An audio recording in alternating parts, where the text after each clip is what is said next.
this mic okay? Can you guys hear me? That's good news, maybe. It may also be bad news, you'll find out. I'm going to be a little shorter than I had originally planned because the conference is having a flexible day, let's say. And so in appreciation of that, we're going to speed things up a little bit, but I won't just talk faster, I'll just, say yes. I want to, first of all, express my absolute gratitude to have been invited to be here. I am incredibly conscious that when one is invited to speak at a child youth care conference in South Africa, that's sort of like being invited to drive a BMW or a Mercedes or something. It's, as somebody mentioned earlier today, in the rest of the world, people really look to South Africa to figure out what child youth care actually is and can be. So I feel very awkward because really I have very little to offer that you don't either already do, that you could do if you wanted to, that you've done 20 years ago. Frankly, you're ahead of the world, so bear with me as I try to catch up. I want to say special thanks, of course, to the NACCW, but also I'm very pleased that UNICEF is here. I am very pleased that, that politicians come to your conferences, because you need to know that no matter how that turns out, that in much of the world, politicians don't come to child youth care conferences. So it is really an indication of the importance of child and youth care in South Africa and of the accomplishment of child and youth care practitioners in South Africa, that politicians feel the need to come. Regardless of what they actually say, and generally my advice is listen for a bit and then tune out, but nevertheless, regardless of what they actually say, it's important that they come. And I think you should be very proud of yourselves that you're important enough for them to feel that they must come and speak to you directly. I think that's a really great accomplishment. I also, just by name, I just want to acknowledge Don, because every time I come to South Africa, I see Don, and I say to myself, wow, I've lived during a time when I get to be and speak with and just be in the presence of Don. I think his inspiration to our entire field, to the country, to the world is incredible. The last time I saw Don, he gave me a couple of books of his poetry, and it's very impactful, so thank you for that. Okay. In a relatively short period of time, I want to just share some stories and thoughts that very directly relate to national development, one child at a time, the theme of this conference. Although I should actually, before I do that, also just make a confession right off the bat, because here's my plan. Somebody is filming me right now, and the reason somebody is filming me right now is because when I get back home to Canada, I'm going to take that film and I'm going to put in front of it your reaction to the speaker, or rather singer, just before lunch. And then I'm going to show everybody that this is what it looks like when I do a keynote speech. So thank you for that. That is very helpful to me. I really appreciate that. So, I've been involved in child and youth care for a very long time. In fact, my entire adult life, and I'm glad that's the case, because I wouldn't want to do anything different. But I've learned a few things in that process, and I really want to share those things with you in a fairly abrupt kind of a way, so that you can think about them as we go. So I'll tell you 3 very quick stories. The first story is, some years ago, I worked in a group home, and the group home needed to be renovated. So I said to the young people, all teenagers who lived in the group home, let's go camping for a week so they can do the work and renovate the group home, and when we come back, we got a new house. It'll be great. So off we went camping. And we went to a family campground where lots of families go camping, and there were my 10 youth and me. And, the 10 youth did as 10 youth do. And they were pretty loud, and they were being young. And so the people who owned the campground came to me and said, listen, here's the thing. The families are complaining about you guys being here. You're too loud, you swear too much, you do too many things. It's not okay. And I think the families are going to tell me that I need to kick you guys out. But we're going to decide that tomorrow. I said, okay, thanks for sharing that. And I thought to myself, oh, what am I going to do with that? So I went to the young people and I said, here's the thing, guys. We're going to get kicked out tomorrow if the families decide that that's what should happen. That's a problem because our home is being renovated and we got nowhere to go. So could you guys solve this problem, please? And then I went to the beach and I spent the day on the beach. Because I had no way of solving this problem. I asked them to solve this problem. I figured, well, it's the only day I'm going to be here, so I might as well enjoy the day and, catch some sunshine. At the time, that was considered responsible child youth care practice. Today, not so much. And later in the afternoon, I went back, and what I saw was amazing. Because what the youth had done is they started playing games and asking the kids of the families who were camping to join them. And so the entire campground became a community in which everybody was playing and having a great time. And what I learned from that story is if you want to solve a problem, the best thing you can possibly do as a child youth care practitioner is to get out of the way and trust that young people can solve problems that to us are very difficult to solve. And those young people certainly came through on that. Another story. At a different time, I was working with a young person who really didn't want to be working with anybody. He didn't want to have therapy, he didn't want to listen to any psychologists, he didn't want to go to sessions, he didn't want to do anything. And so in the local community where this was happening, we exhausted all the services and he sort of didn't want to do any of that. So we went to a different city to try some different kinds of services. And we stayed at a hotel. And very slowly, it took a couple of days, but very slowly the young person suddenly was totally into getting to the sessions and doing the work that he was asked to do without complaining very much, and actually seemed eager to get the day going and then to go back to the hotel. And after a few days I asked him, I said, what changed? The city doesn't seem that much better than our city. Why are you suddenly into it?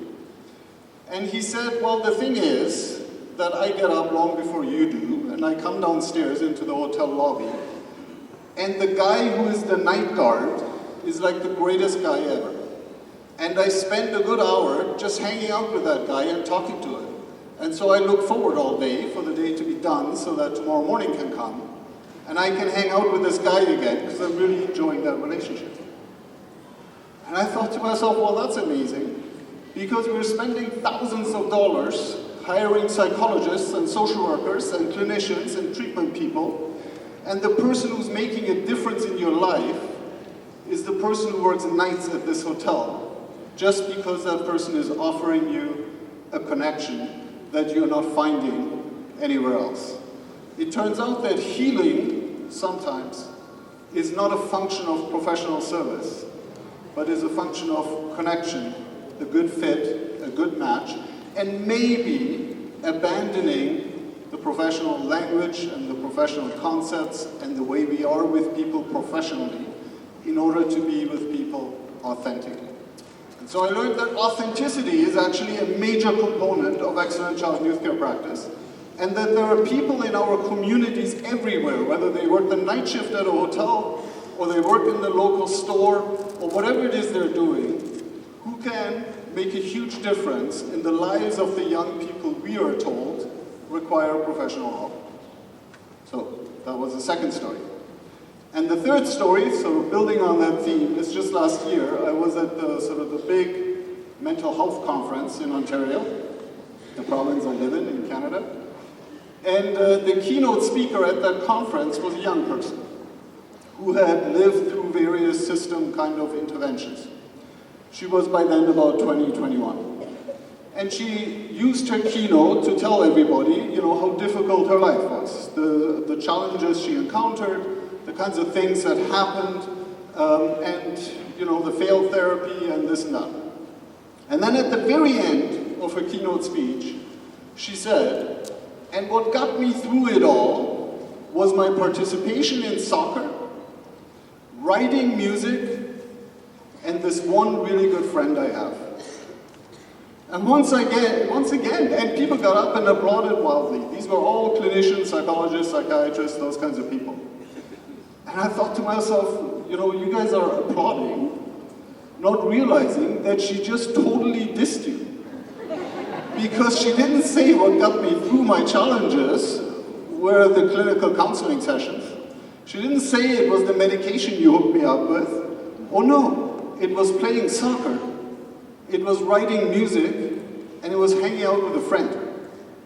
And so once again, it kind of taught me that healing or finding ways in which young people feel validated and important and healthy is not always a function of the things we pay a lot of money for, but very often is a function of how we feel connected to community, how we create communities around us, and how communities around us accept us, integrate us, are with us.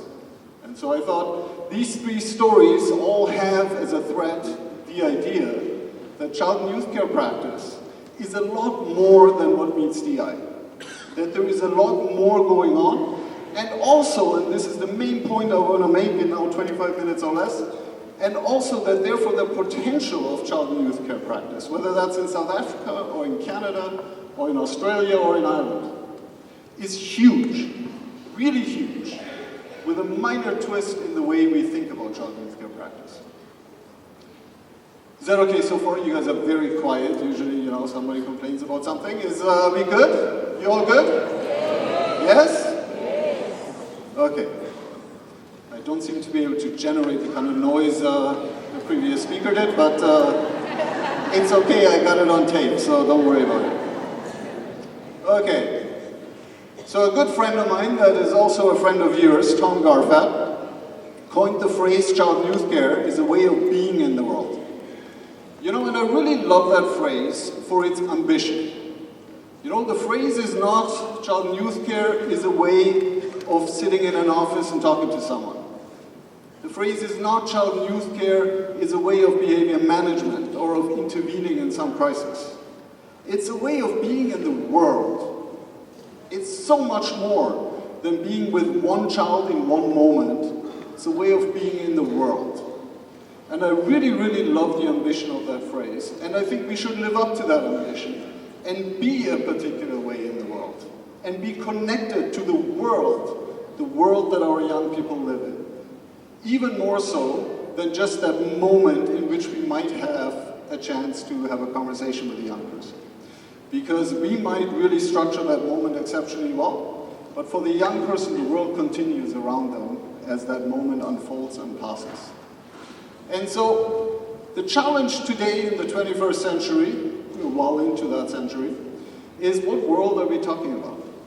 You know, the world that we are living in today is not the same world that I grew up in, and it's probably not the same world from even 10 years ago. Change is everywhere. And you know the changes that are unfolding, and you know that they're unfolding at a much more rapid rate than they ever have before. Climate change is not a hoax, contrary to somebody holding high office in a faraway country. It is not a hoax, it's real, and it's affecting people's lives right now, at this moment. Drinking water is scarce for many, many people. The ability to plant food has diminished for many, many people. This really matters. Economic transformations really matter. You know, one of the things that we often do, we certainly do this in Canada, I'm not sure exactly how you handle it in South Africa, but when young people come into care of the state, of child welfare, in a group home or whatever, and we know that they are going to have to transition to somewhat independent life, they're going to have to make it on their own in some way eventually, we try to prepare them by building job skills, by training them in, you know, how to manage money, by helping them figure out how to cook nutritious meals and so on.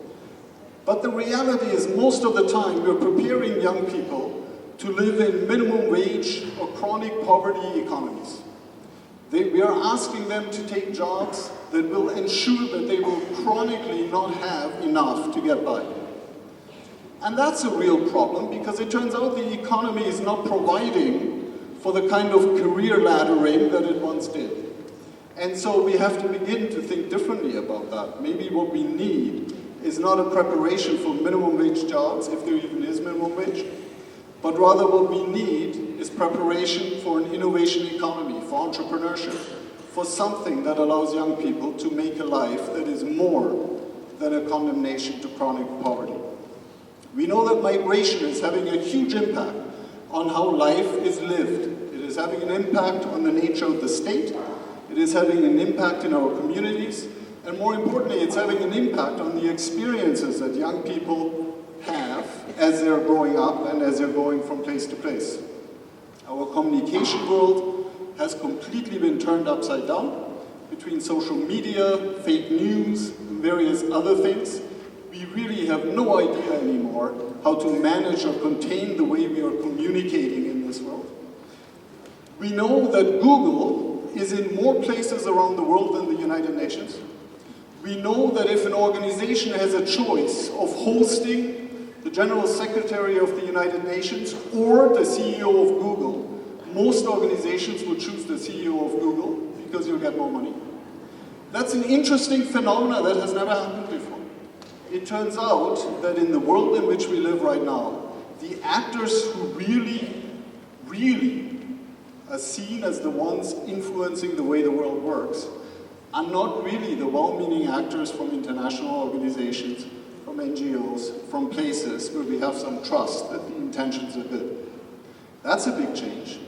And we know that there is a massive education gap affecting everybody, including us right now, in terms of what we learn and what we learn about, versus what we actually need to function in a world that is changing all around us really rapidly. I was amused last night at the reception that was held.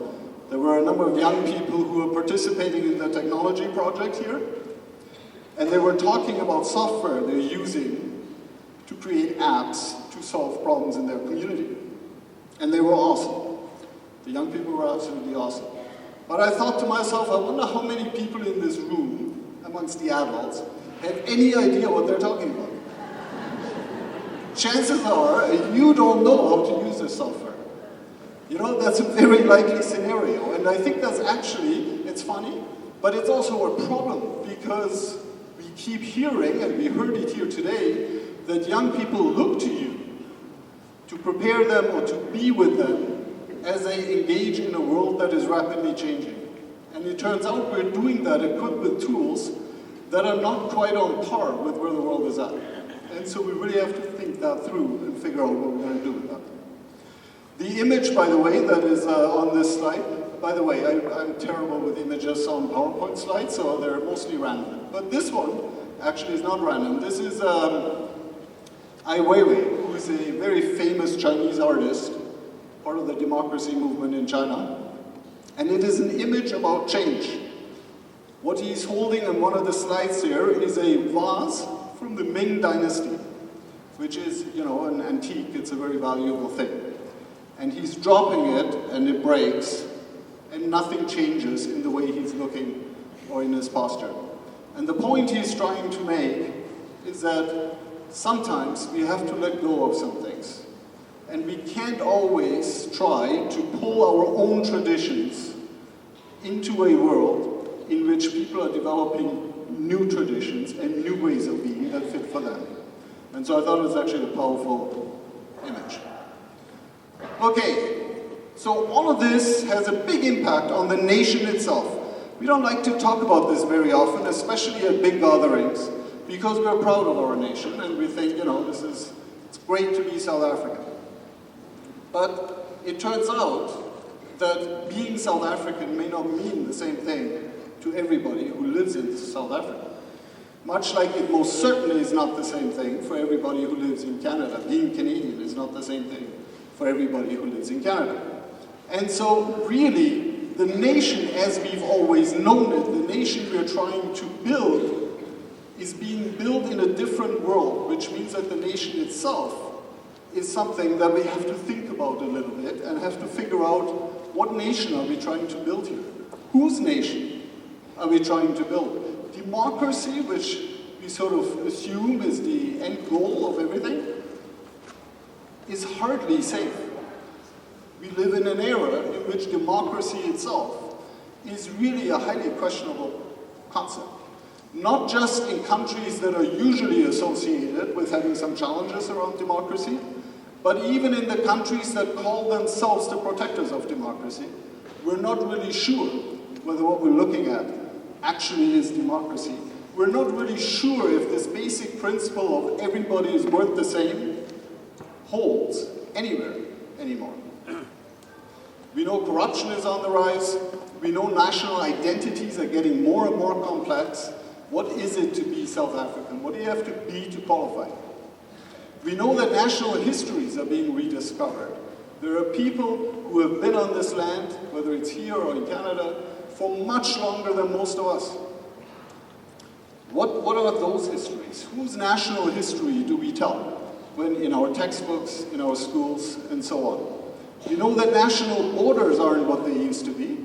National borders are highly porous. People are crossing national borders, whether they're allowed to or not. And by the way, good for them. Let me just put that in there as a political point. But nevertheless, people are crossing borders, left, right, and center. We know that every community around us, right here in Durban, but in every city around the world, languages are multiplying, religions are multiplying, ethnicities are multiplying, culture and ways of living are multiplying. Everything from food to music to the way we interact to the way people shake hands. This, for me, at my age, has become a huge challenge. When people try and approach me to shake my hand, I never know what I'm going to be doing. You know, it's a real challenge. But all of this has a huge impact on how we think about nations. The assumption that nation means that we all belong to some community, that there is a place for us in that community, is just that. It's an assumption. Somehow we have to consciously actually operationalize that and make sure that the way we do that is inclusive so that no one is left out. Our history on that is terrible. Like, we have really no good reason to believe that we are good at this, because we have not been good at this anywhere in the world. And so we need someone who can try and help us figure out how to get good at that, how to build community in such a way that it is inclusive and that it offers more opportunity, not condemnation to subsistence.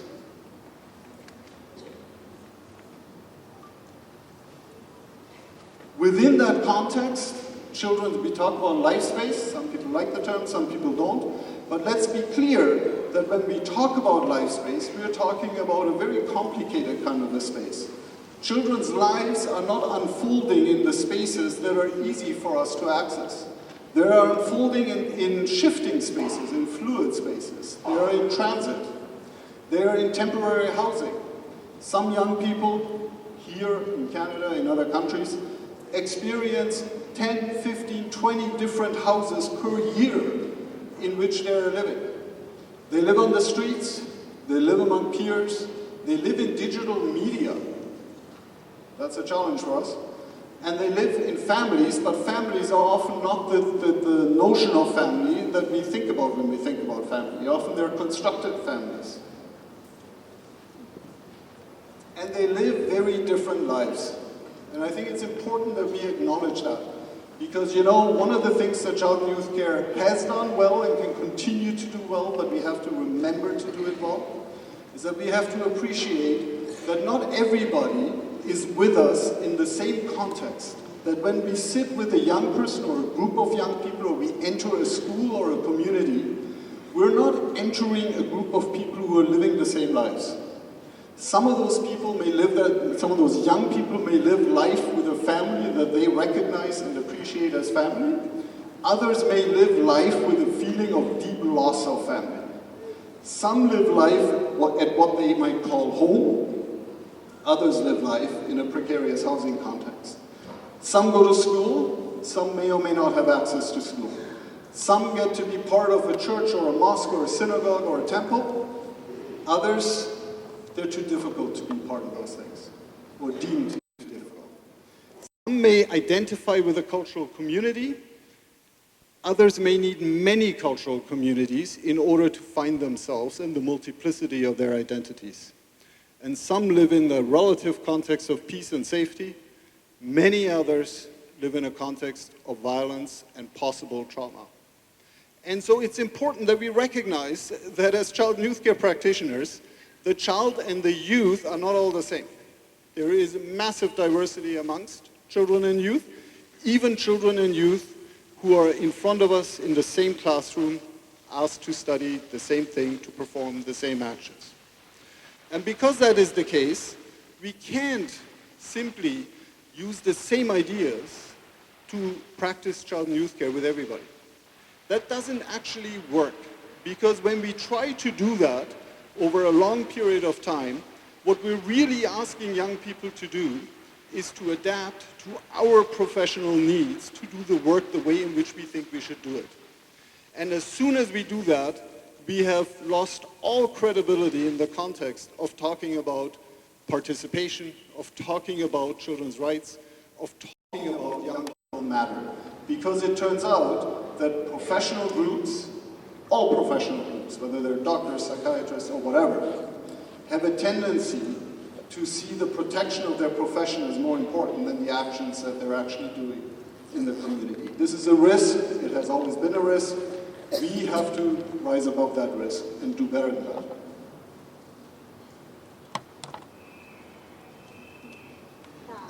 There's a random picture of my beautiful wife who's seated there, and myself. You know, one of the things that I always worry about is the proclamation that somebody is an expert. And I always say to people, whatever you do, please don't call me an expert. Far too much pressure, I don't want that.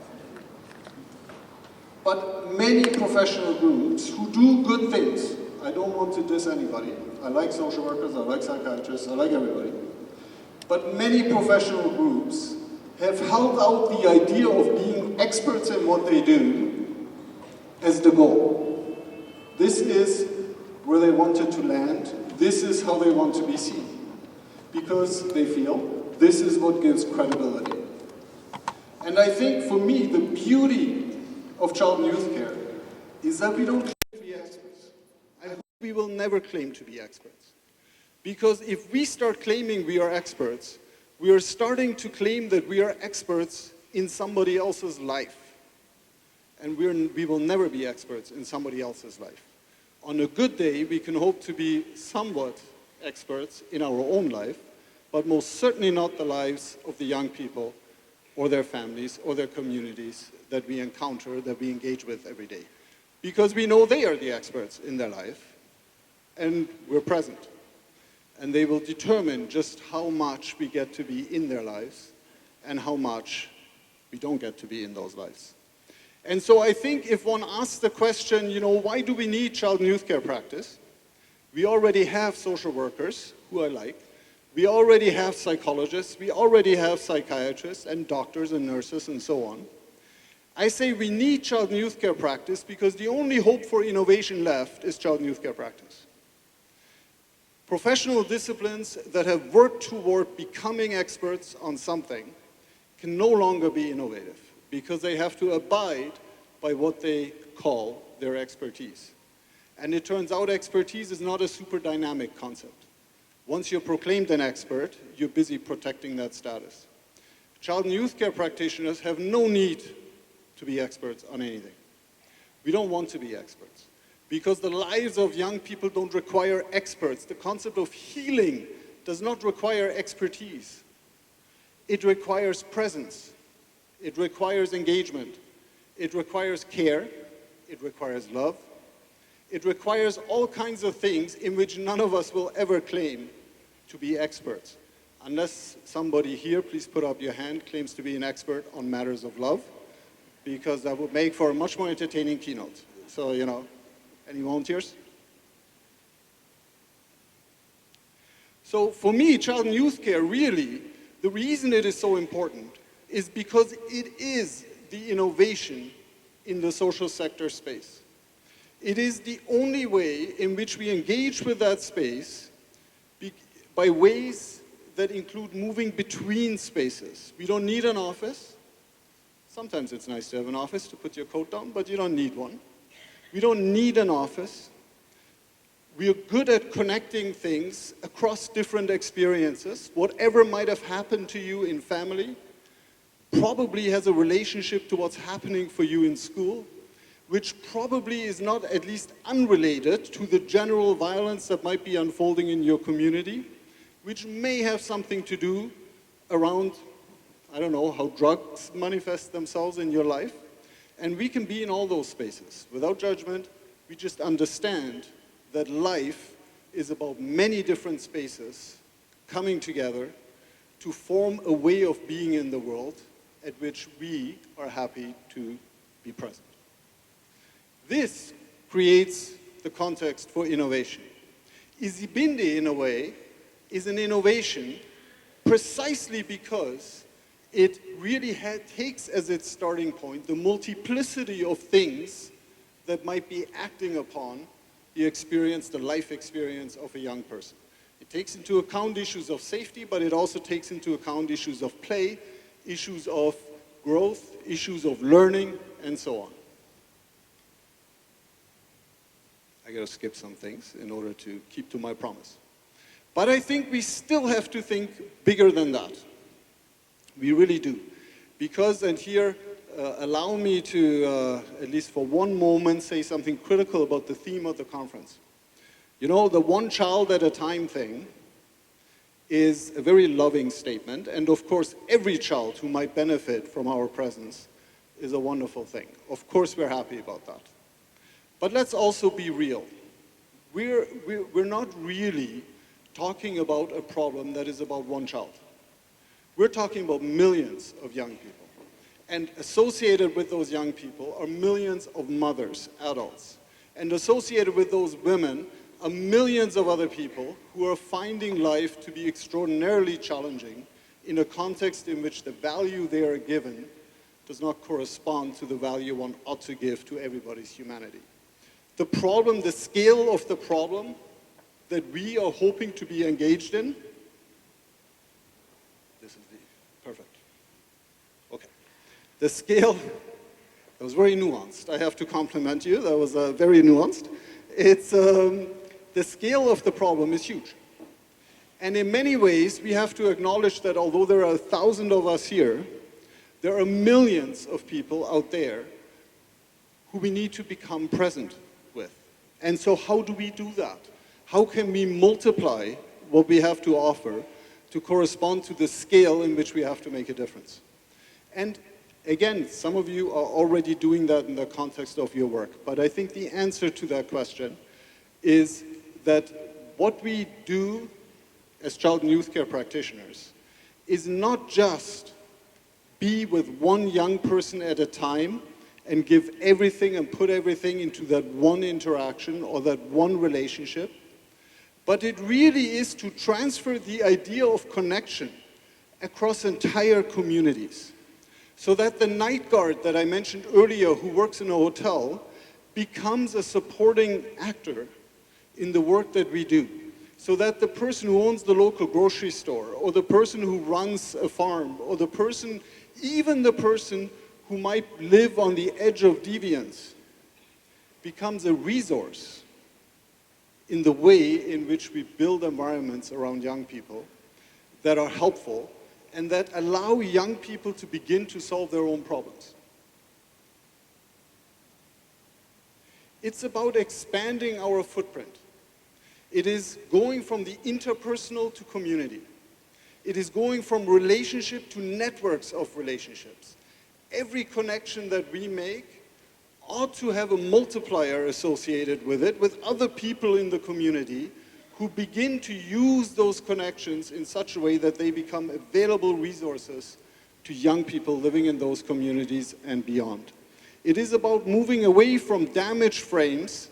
I really discourage, I just want to be honest about that, I really discourage the stories we sometimes tell about how this poor young person had such an absolutely horrible life, and thankfully we found them a nice family and now they're going to university. You know, that's a terrible story. Because that story really is about constructing young people as severely damaged, and thank God we're around to heal them. It's not about that. If we're true to child and youth care practice, our starting point is that the greatest resource in the life of a young person is that young person and his, her, or their friends, and everybody else who lives around them and who has a role in the community in which they live. And our task is to become community builders as much as it is to be present for one young person at a time when crisis ensues and when somebody really needs just for you to be there. So it is moving from individual success, which is good. I applaud every young person who ends up experiencing success. But it is moving from individual success as the goal to collective power as the goal. The power of young people to matter and to affect their own lives in ways that really make a difference and that become sustainable. I'm going to skip that one. So it's about child and youth care everywhere. You know, I was for a long time a skeptic about advocating for child and youth care practice to enter all the different social spaces in which young people live their lives, partly because I was worried about setting up wars between different professions. I changed my mind on that. I think we should be everywhere. I think we should be in schools. I think we should be in hospitals, in residential care, in the military, in refugee camps, in the digital life space. And I think we should be there because it turns out that we need to build connections both within and between all of those places in order to build a framework in which young people can actually themselves operationalize their rights, their entitlements, and their capacities to build the future that we clearly have not built for them. And let's be honest about that, we really haven't. So, 4 core principles, and I'll just end on those. The first one is we don't have to abandon the idea of relational practice. We just have to make sure that we're being relational in community, that we're connecting and building networks of lots of different people, all of whom have something to contribute to the well-being, to the opportunities for young people. Participation, without participation, we can just pack it up. Let me be clear about that. There's nothing else going on, nothing to see. Participation is the core of what we need to get to. And it's very hard to get to participation when you believe yourself to be an expert on something because you don't need anybody to participate then. So participation really, fundamentally, is about teaching young people to negotiate and then choosing to lose. That part is really important because if we don't step back and allow things to go into ways that weren't necessarily what we had in mind, there is no real participation. Okay? Sometimes participation means, let's see what happens. This conference, by the way, is a good example of participation. Lots of people seem to participate in the making of the schedule of the conference, so that's good, you know, let's see what happens. Life-space intervention is about fluid spaces, about spaces culture, about belonging and healing as an opportunity. But fundamentally, leadership is about moving away from the center to make room for young people and their communities. It's about getting out of the way.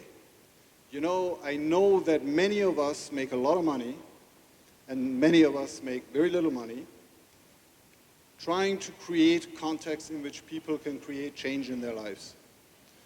I think we would do a lot better doing a little less of that and just letting people try and figure it out, including young people. It turns out they figure out amazing things. And we have to be ready for that and be prepared for that. Leadership is not taking charge. Leadership is making room for other people to take charge of the things that matter to them. And because I'm that's my dog Jax. Because I'm out of time, I'm just going to say thank you very much.